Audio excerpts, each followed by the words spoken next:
السلام علیکم ناظرین، میں اینکر پسند تحریم فاطمہ اور آپ دیکھ رہے ہیں سٹی ون نیوز۔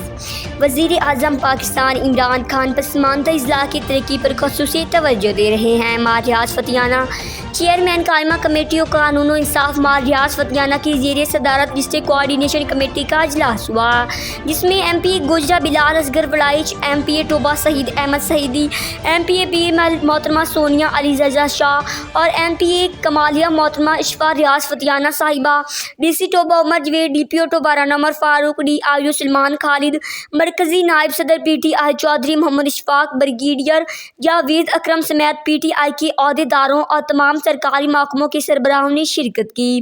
اس اجلاس میں سال 2020 سے 21 کے لیے منظور ہونے والی اسکیموں کا جائزہ لیا گیا۔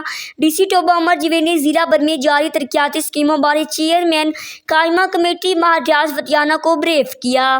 اس اجلاس کے شرکاء سے ماریاس فتیانہ صاحب نے کہا کہ کرونا وائرس کی چوتھی لہر ڈیلٹا سے نمٹنے کے لیے تیاریاں مکمل رکھی جائیں، ترقیاتی منصوبوں کی تکمیل ایسی جگہوں پر کی جائے جہاں عوام کی رسائی آسان ہو، ضلعی انتظامیہ کورونا ویکسینیشن کے مقررہ اہداف کے حصول کو یقینی بنائے۔